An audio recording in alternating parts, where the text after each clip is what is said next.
पहले के समय में जो है जमीन का भी मौखिक लेन देन होता था। यानी आज क्या करते हैं, आज हम आप जिसको जान रहे हैं, जो आपके परिचित हैं, जो आपके दोस्त हैं, तो उसके साथ आप मौखिक लेन देन करते होंगे। जैसे कुछ पैसा देते हैं और वो आपको लौटा देते हैं, तो ये आपस में जो है चलता है।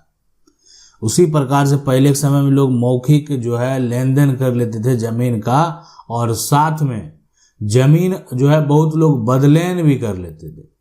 यानी ये होता था ना कि आप ये जमीन हमको दे दीजिए और आपके घर के समीप जो है वो जमीन आप ले लीजिए। दोस्त है एक तरह से, या कहें जो एक रिश्तेदार है, जो भी है, उसके साथ ऐसा हो गया। अब दोनों अपने जमीन को जो है अगल बगल घर के पास जो जमीन है उसका उपयोग करने लगे। लेकिन आज क्या हुआ, हाईकोर्ट ने एक ऐतिहासिक फैसला सुनाया, कब्जे के आधार पर मालिकाना हक का दावा। बड़ा सवाल है कि कब्जा के आधार पर क्या मालिकाना हक का दावा किया जा सकता है। अगर किया जा सकता है तो आखिरकार ऐसे सिचुएशन में अगर ऐसा कोई कानून है तो कोर्ट ने क्या फैसला, कोर्ट के द्वारा जो है आखिरकार क्या फैसला दिया जा रहा है, ये समझना बेहद जरूरी है।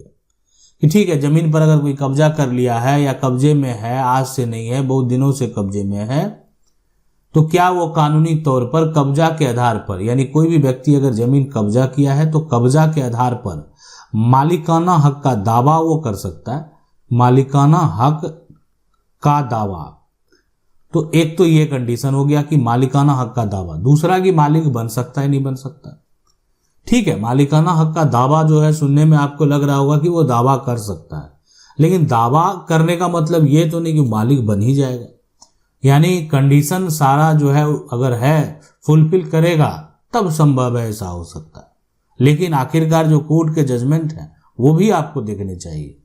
कानून ये कहता है कि ठीक है, कोई व्यक्ति अगर 12 साल से अधिक समय से है, 12 साल से जो है अधिक समय हो गया, अधिक समय से यहाँ पर कब्जा है। ऐसे सिचुएशन में जो है ना, जमीन मालिक ये जाकर नहीं कहेंगे कि जमीन खाली करो। काहे, इसलिए कि आज तक जमीन मालिक जो है जमीन को ढूंढने नहीं आए और 12 साल बाद यानी 20 साल बाद वो ढूंढने आ रहे हैं।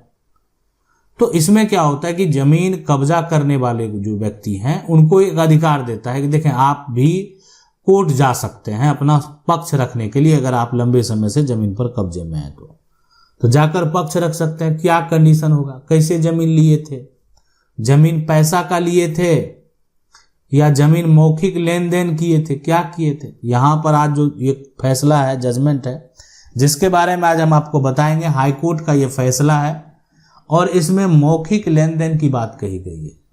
ठीक है, तो जमीन का जो वर्तमान में अगर जो कानून है, अगर उसकी बात करें ना, तो प्रतिकूल कब्जा कानून जो है, यानी एडवर्स पोजेशन कानून जो है, तो अब ये जो यहाँ पर विवाद हुआ, इसका जो मुख्य मुद्दा है, सबसे बड़ी बात है कि आखिर मेन रीजन इस विवाद का आखिरकार हुआ क्या। तो इसका जो मुख्य यहाँ पर मुख्य जो मुद्दा है, ठीक है, मुद्दा वो ये है कि जो वादी है ना, वो जमीन पर कब्जा है, बहुत लंबे समय से कब्जे में है, और वादी क्या किया है कि जो भूमि है, जमीन है, उस पर वो प्रतिकूल कब्जा का दावा कर दिया। प्रतिकूल कब्जा का जो है वो दावा कर दिया। अब ये प्रतिकूल कब्जा जो है यहाँ पर ये कहता है कि अगर 12 साल से आप अधिक समय से कब्जे में हैं तो आपको ये कब्जा साबित करना होगा। कुछ कंडीशन है प्रतिकूल कब्जा के केस में कि आपका कब्जा शांतिपूर्ण होना चाहिए, किसी भी प्रकार का कोई भी कानूनी प्रक्रिया जो है यानी इस समय सीमा के अंतराल में नहीं आना चाहिए। ठीक है, कोई दिक्कत नहीं है। तो अब ये डिपेंड करता है कि कब्जा करने वाले के ऊपर कि वो कैसे साबित करेंगे, क्या करेंगे। लेकिन आखिरकार इस जजमेंट की बात करेंगे, किसके बीच में विवाद हुआ और ये जजमेंट क्या कहता है। अब ये जो फैसला है यानी ये जो जजमेंट है वो है यहाँ पर पटना उच्च न्यायालय का। ठीक है, उच्च न्यायालय का।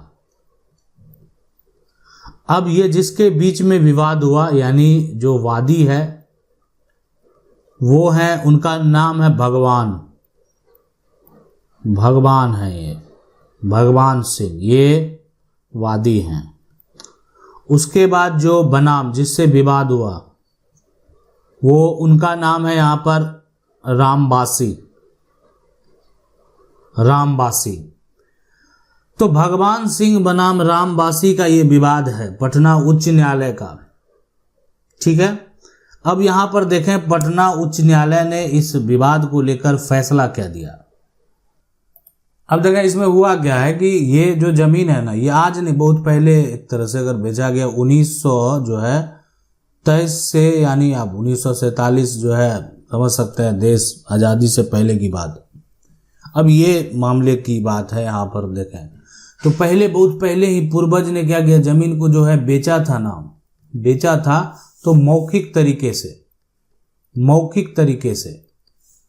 अब बहुत लंबे समय से जमीन जो है कब्जे में भी है।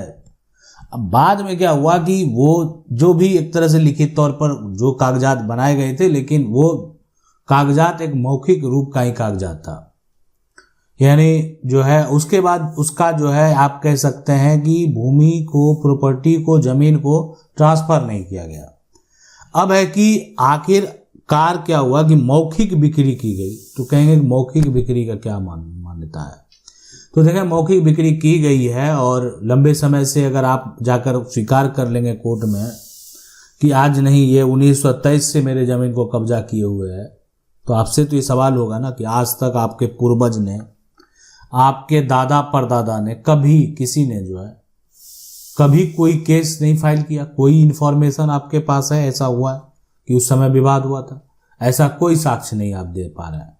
तो यहाँ पर एक होता है कि प्रतिकूल कब्जा जो है वो शांतिपूर्ण तरीके से भी है, इसको लेकर भी जो है जमीन पर जो बरसों से दखल में है उसको मालिकाना हक दे दिया जाए, आज से तो कब्जे में नहीं है। तो इसलिए प्रॉपर्टी को लंबे समय से, अब ये जो है एक तरह से इस सिचुएशन में, इस कंडीशन में देखा जाए कि ये जो मामला था पटना हाईकोर्ट में भगवान सिंह और रामबासी का जो जजमेंट है, इस जजमेंट में एक लाइन सबसे महत्वपूर्ण है कि यहां पर जो है परिवार के सदस्य की जो है सहमति, इस बात को आप समझ लें।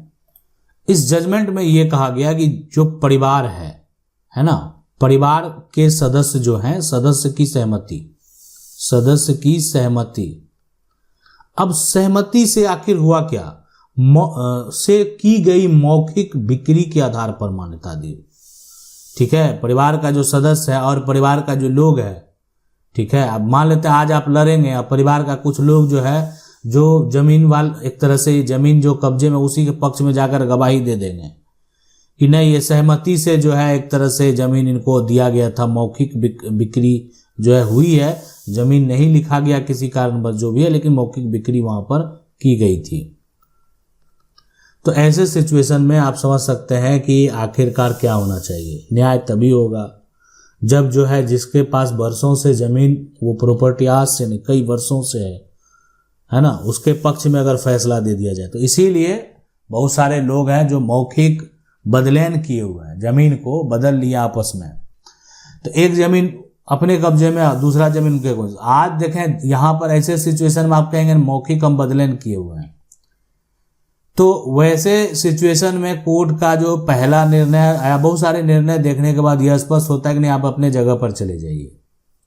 इसलिए आपने मौखिक बदलाव किया लेकिन लिखित तौर पर नहीं किया। लेकिन यहाँ पर जो दावा किया गया कि ये जो है मौखिक बिक्री है, हमने पैसे दिए, उस समय जमीन जो है एक तरह से नहीं लिखा गया और जो दिया गया था वो यानी एक बिक्री विलेख उनके पास जो लिखित तौर पे था एक तरह से वो 1923 का था और जिसको वो जाली मान रहे थे। जमीन का जो वर्तमान में मालिक है, जो दावा कर रहे थे कि नहीं जमीन मेरा अवैध कब्जा किए हुए, वो उस दस्तावेज को जाली मान रहे थे जो कि 1923 का वो डॉक्यूमेंट था और जो वो एक तरह से प्रस्तुत कर रहे थे। इसलिए ऐसे सिचुएशन, अब 1923 का वो जो दस्तावेज है, बाद में क्या हुआ, भूमि का सर्वेक्षण नहीं हुआ या ये दस्तावेज को लेकर उन्होंने दाखिल खारिज नहीं कराया या उससे उनका दाखिल खारिज नहीं हुआ, जो भी कारण रहा होगा, लेकिन उनके पास वो डॉक्यूमेंट ऐसे एक साक्ष्य थे जिससे यह स्पष्ट हो गया कि जमीन को जो है ना खरीदा गया था।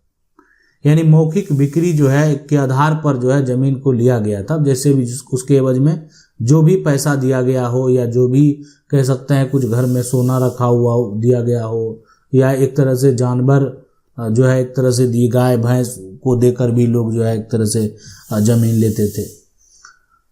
तो वो डिपेंड करता है वो प्रक्रिया के ऊपर। आप इस जजमेंट को जाकर पूरा पढ़ेंगे देखेंगे तो समझ में आएगा कि आखिरकार जो है ये जजमेंट के आधार पर कैसे आप अपनी प्रॉपर्टी को प्राप्त कर पाएंगे, अगर आपके साथ भी ऐसा हुआ है तो देखें।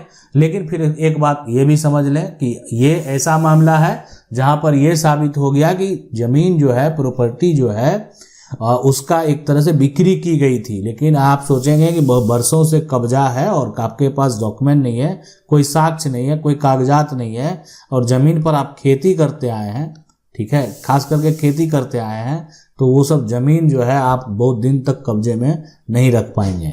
वो ज़मीन जैसे ही मामला कोर्ट में गया आपको छोड़ना पड़ेगा। आप खेती कर रहे थे उस ज़मीन पर, वो खाली ज़मीन है, आप खेती कर रहे हैं, ये आप जो है साबित ही नहीं कर पाएंगे कि आपका 12 साल से ज़मीन पर कब्जा भी है। तो ऐसी प्रॉपर्टी को आप इतनी आसानी से प्राप्त नहीं कर पाएंगे। आशा करते हैं वीडियो अच्छा लगा होगा। वीडियो को लाइक जरूर कर दें। चैनल को पहली बार देख रहे हैं सब्सक्राइब करके जो बेल आइकन है उसको जरूर दबा लें। मिलते हैं अगले वीडियो में, तब तक के लिए जय हिंद।